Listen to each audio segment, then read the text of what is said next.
lives within man. Time moves forward. Days become years, and years begin to shape a new reality. Outside Eden, life is no longer light. The earth no longer responds as before. Effort is constant, fatigue inevitable, and something unseen already dwells within man, something silent but present. And then life begins again. Eve gives birth, the first birth outside the garden. Pain, effort, a cry, but also hope. She holds the child in her arms, her eyes still wet, and says, I found a man. With the Lord's help, you will be strong. It won't be like we were. Time passed, and another son was born. Abel. Different, quieter, more observant. Two brothers, growing in the same world, but not in the same way. The years shaped their paths. Cain became a man of the ground, strong, direct, marked by effort. His hands carried the weight of labor. Abel tended the flock. He observed more than he spoke. He separated, he chose, he protected. One day, Cain watches Abel selecting a lamb and asks, "Why always the best?" "Because it's not just about giving, it's about who receives." Cain does not answer, but he keeps it inside. Two brothers, two natures, and with time, something began to form, not visible, but real. The day came, the moment to present themselves before God. Cain brought what he had produced, fruit of the ground, the result of his effort.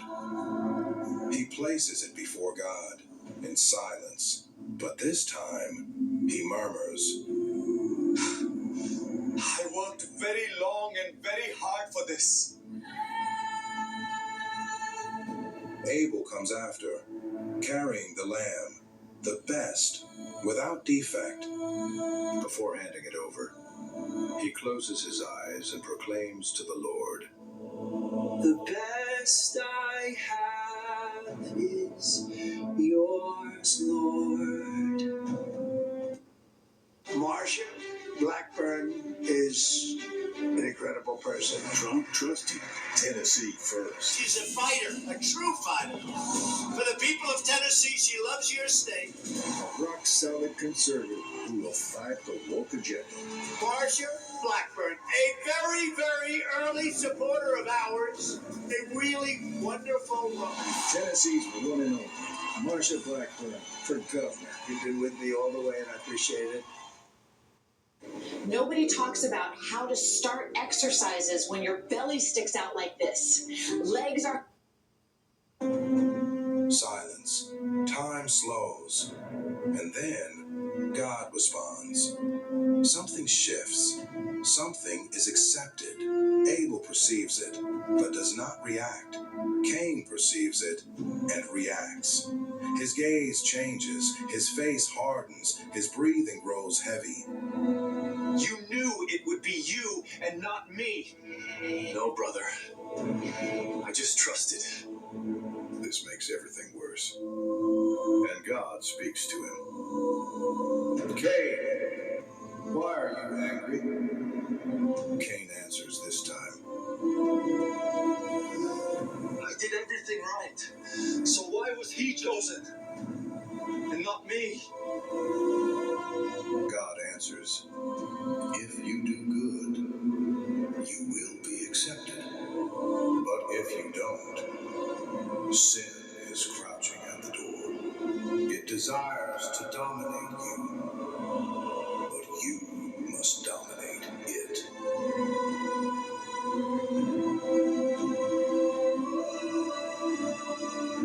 Cain clenches his fist, but does not answer, because in that moment, He was no longer listening. He was fighting within. Days pass, but the tension does not fade. It grows until one day... Brother, let's go to the field. I have something to show you. Let's go, brother. They walk. Along the way, Abel asks, Are you still carrying that thing? Regarding what? Angry. You think you're better than me? No, that's not it, brother. but it's too late. Cain attacks, without warning, without control.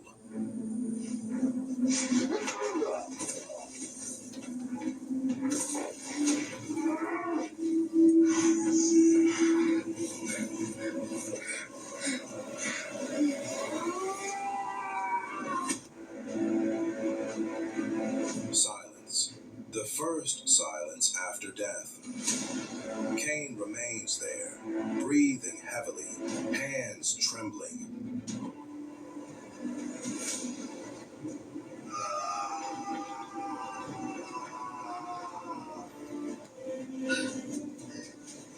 It wasn't my intention. I didn't want to. But he did. And then, God speaks. Where is Abel, your brother? I don't know. Am I my brother's keeper? Silence. And then, God answers. The voice of your brother's blood cries out to me from the ground. Cain closes his eyes, because now there is no more denial. Now you will be cursed. The earth changes. Cain recoils. No. My punishment is greater than I can bear. They're going to kill me! No. You will live with this.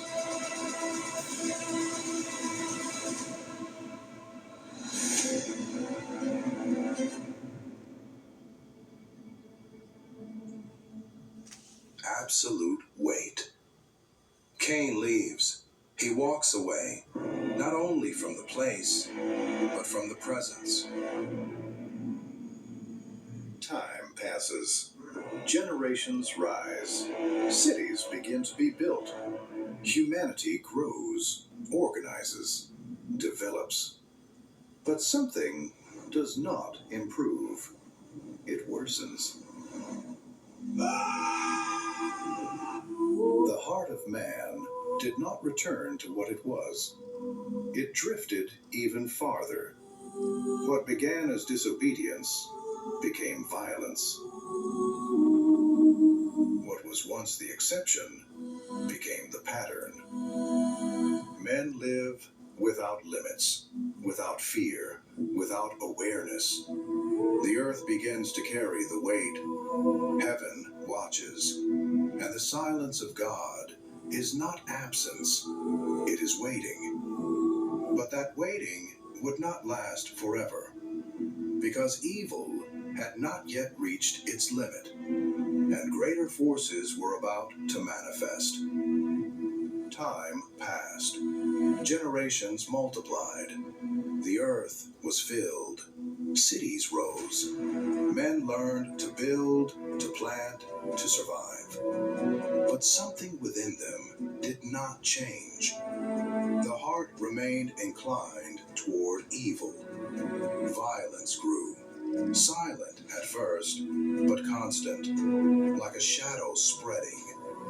And as humanity multiplied, heaven watched.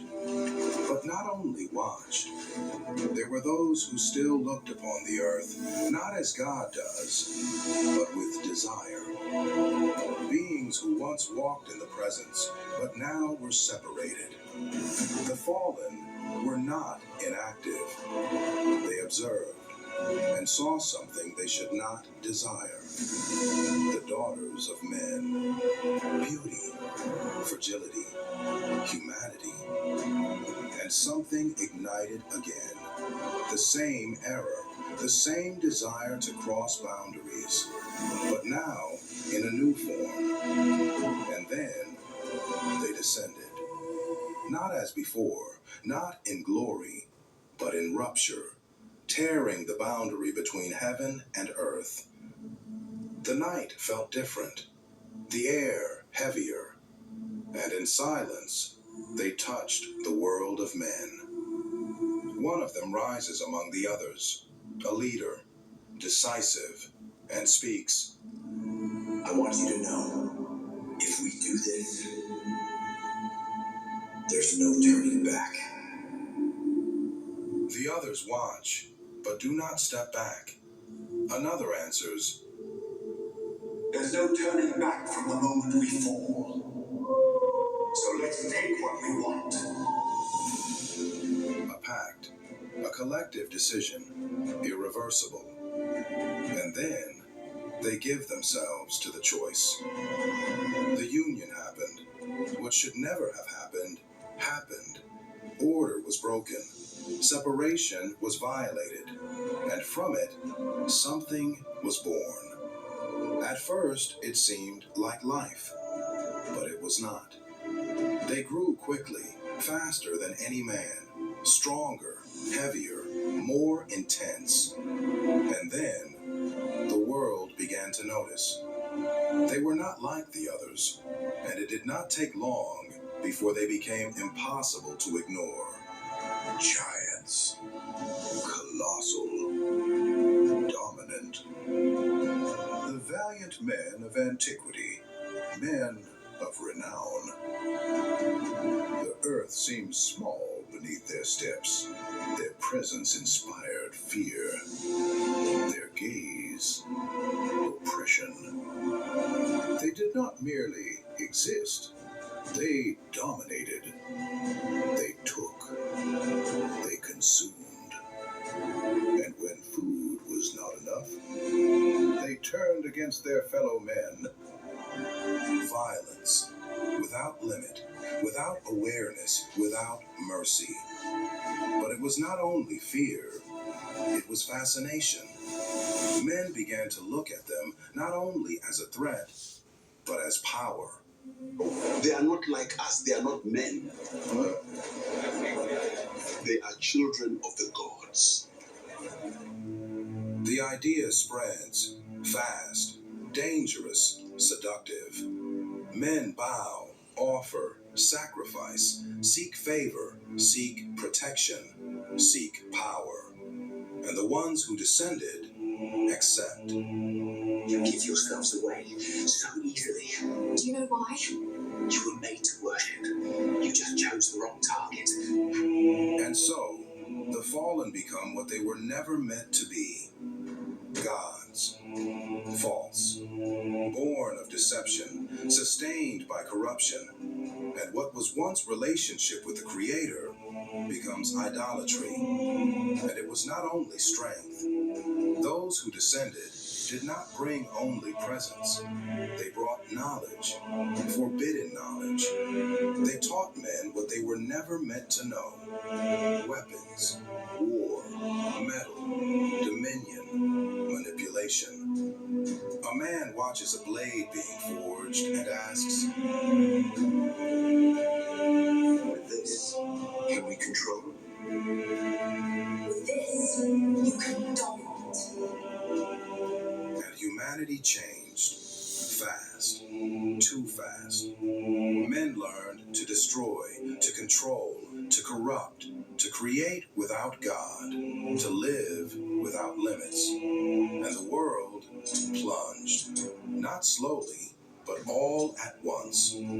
Corruption was no longer partial, it was total. The earth was filled with violence, each generation worse than the last, each decision farther from the Creator. And meanwhile, the giants grew. They multiplied. They became living legends, but not legends